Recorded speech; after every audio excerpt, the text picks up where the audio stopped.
Right, in this video what we're going to be looking at is the foreign exchange market. So what we're basically looking at is how we determine the value of a currency. So what we should remember is that in a free market economy you determine the value of anything through the interaction of supply and demand. So what we have the sterling value, so the pound value, and that will be against other sort of leading currencies across the world, whether it be the dollar, the euro, the yuan, the yen, for example. And we have the quantity of pounds. So we have a downward sloping demand curve as always, and an upward sloping supply curve. And like anything else, the value of something will be determined by the equilibrium point. Let's call that exchange rate 1. Okay, the board's not quite calibrated right, but that actually is the equilibrium point there. Right, okay, now when the exchange rate is in an equilibrium, in theory, the overall balance of payments will balance. So I'm not looking at the current account there, I am thinking about the capital and financial accounts. All it basically means is that the demand for our currency is equal to the supply of our currency. So a key term relevant from AS economics is the theory of derived demand, where the demand for one thing is based on the demand for something else. So people demand our currency when they want to buy British goods and services. British people will supply or sell our currency when they want to go and buy foreign currencies from across the world. So let's think about two extremes. Let's imagine we're at exchange rate 2. Okay. Now what we'll have here will be an excess demand for our currency. So there's people across the world that are buying pounds left, right and centre, and people in Britain are just basically not selling them. And this is because the value of pounds is deemed to be too low. Okay, so think about what it will mean. When the exchange rate is low, when the value of our currency is nothing really, very, very low, it will mean there'll be a high demand for UK exports. Because ultimately, that low exchange rate, our currency is dirt cheap. So our goods can be bought at very, very low prices. Our goods are in effect more competitively priced than what they used to be. There'll be a low supply of our currency because basically nobody wants to sell it.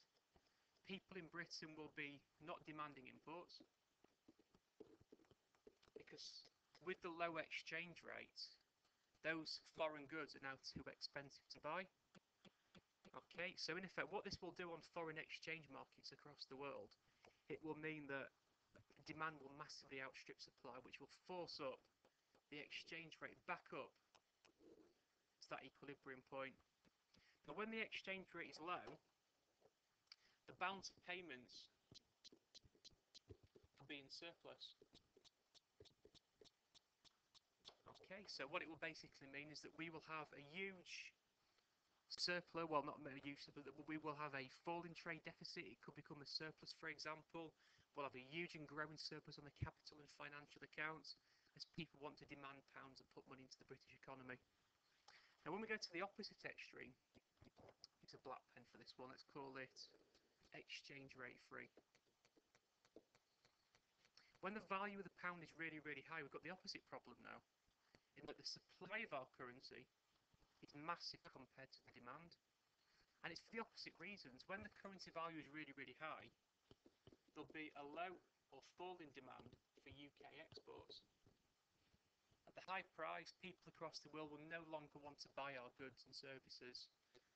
People will not want to buy our currency to invest in our economy. So current account performance will weaken, and so will the capital and financial accounts.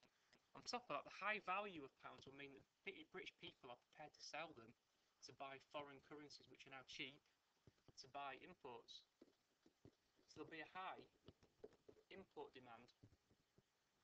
Okay, so when you're up here, what will basically happen is that we will be in a balance of payments deficit. So again, again, what will need to happen now is the value of the pound will have to fall back towards that equilibrium point. So think about it, when the value starts falling, it will mean more people want to buy our goods again, they're now cheaper to buy, demand for our currency will start to increase, and the supply of our currency will fall as British people now start to import prices increasing. So the idea is what a free market economy will do, it will automatically make your balance of payments balance. High exchange rate, you can have a deficit on the balance of payments. Low exchange rate, you're going to have a surplus on the balance of payments. Britain at the moment has got a current account deficit. If that was it in terms of the balance of payments, what it would basically mean is the pound would have to fall, because it would mean that the demand for our currency will be lower than the supply. But ultimately, it's not happening because people keep buying pounds to invest into our economy on the capital and financial accounts, which keeps propping up our exchange rate. If our financial account position was to worsen, people stop demanding our currency, it would mean ultimately the pound would start to depreciate across the world.